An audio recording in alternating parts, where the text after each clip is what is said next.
दोस्तों आज के इस वीडियो में हम लोग सॉल्व करने वाले हैं क्लास 10 के मैथ का जो चैप्टर 4 है द्विघात समीकरण। ठीक है, तो इसी का हम लोग प्रश्नावली 4.4 को सॉल्व करेंगे। और ये वाला जो वीडियो है ये इस प्रश्नावली का पार्ट 2 है। ठीक है, और पार्ट 1 में हमने क्वेश्चन नंबर 1 और 2 को ऑलरेडी सॉल्व करा दिया है, जिसका लिंक आपको डिस्क्रिप्शन में मिल जाएगी तथा इस वीडियो को जब आप एंड तक देखेंगे तो एंड में भी आपको मिल जाएगा। ठीक है, तो चलिए फटाफट क्वेश्चन नंबर 3 और से लेकर 5 तक के क्वेश्चन को सॉल्व करते हैं। तो देखिए, तो दोस्तों यहाँ पर है हमारा क्वेश्चन नंबर 3। इसमें क्या करें कि क्या एक ऐसी आम की बगिया बनाना संभव है जिसकी लंबाई चौड़ाई से दोगुनी हो और उसका क्षेत्रफल 800 मीटर स्क्वायर हो? यदि है तो उसकी लंबाई और चौड़ाई ज्ञात कीजिए। ठीक है, तो सबसे पहले हमें ध्यान क्या देना होता है कि हमें इसमें ज्ञात क्या करना है, तो लंबाई, ठीक है, और उसके बाद से ये चौड़ाई बताना है। ठीक है, तो हम क्या करेंगे, सबसे पहले इसमें देखेंगे कि इसमें क्या करा है कि जिसकी लंबाई चौड़ाई से दोगुनी हो। ठीक है, चौड़ाई से दोगुनी हो, तो हम ये क्या करना है, सबसे पहले ये चौड़ाई ही मान लेना है। ठीक है, क्योंकि इससे हमें दोगुना लंबाई बताना है। तो हम क्या करेंगे, लिख लेंगे कि माना चौड़ाई,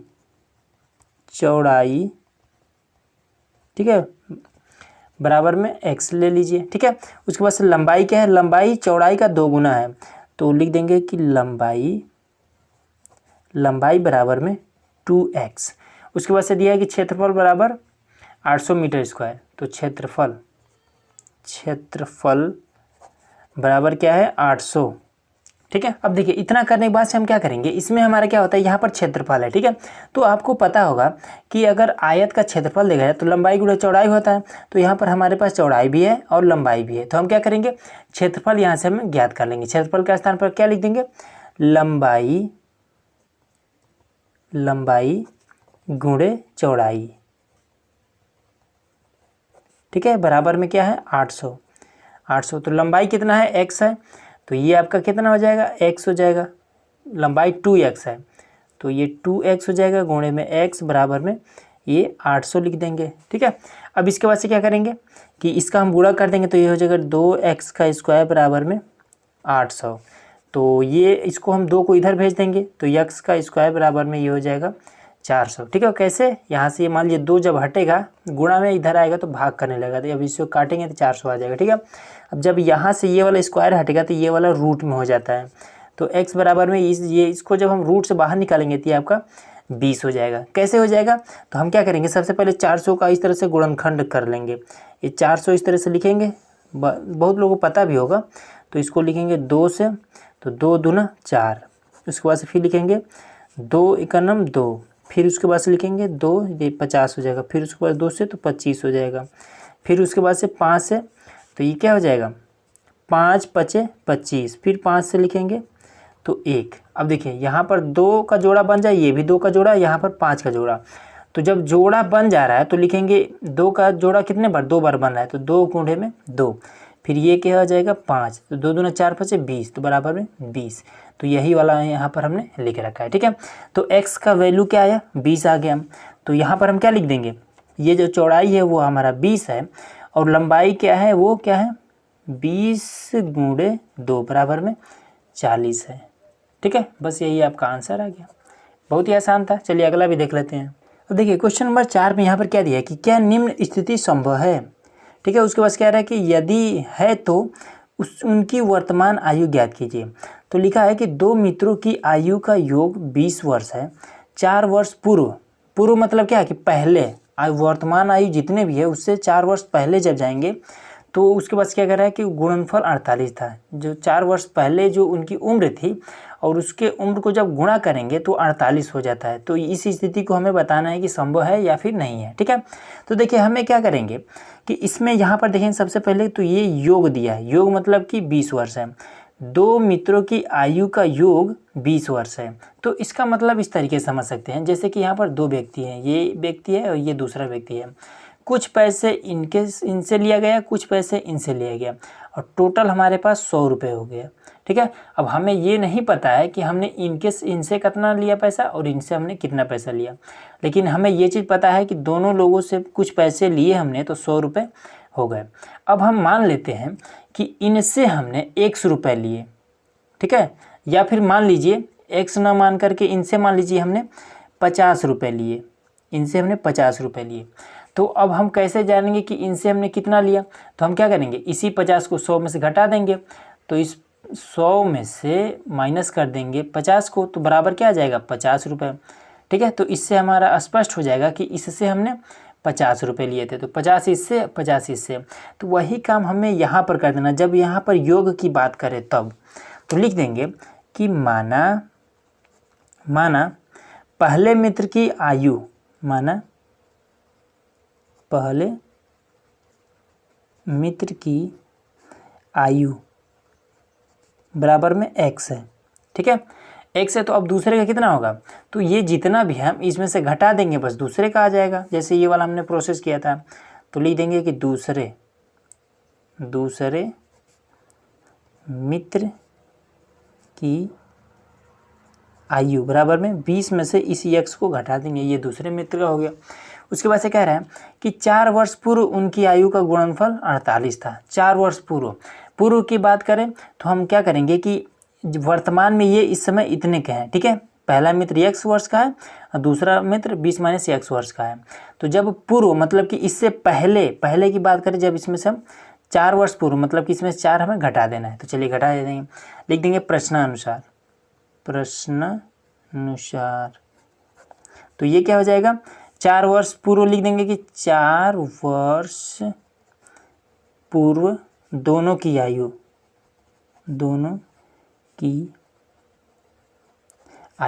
तो यहाँ लिख देंगे पहले मित्र की आयु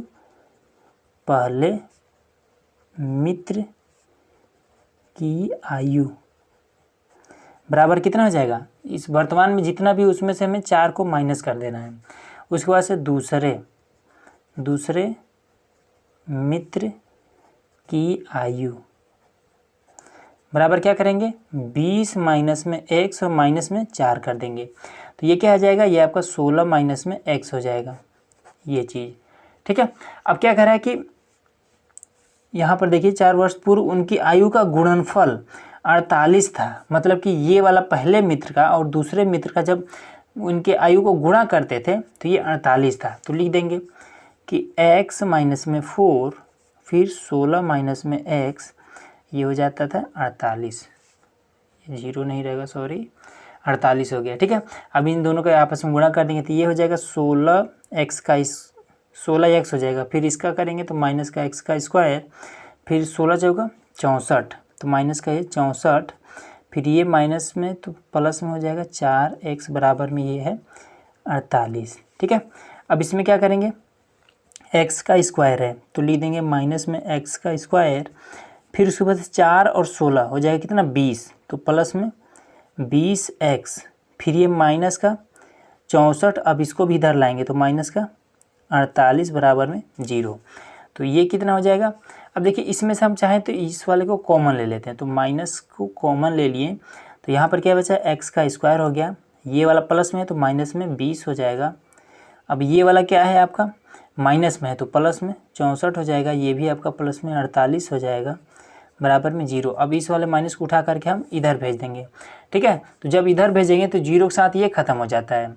ठीक, अब इसे जैसे कि यहाँ पर ये क्या है, मान लीजिए यहाँ पर अगर कुछ नहीं तो मान लीजिए यहाँ पर 1 कॉमन हुआ है। ठीक है, -1 इसमें से कॉमन हुआ है, अगर कुछ भी नहीं है तो अब -1 को ले जाकर इसके साथ में भाग कराएंगे तो क्या हो जाएगा, ये पूरा 0 हो जाएगा।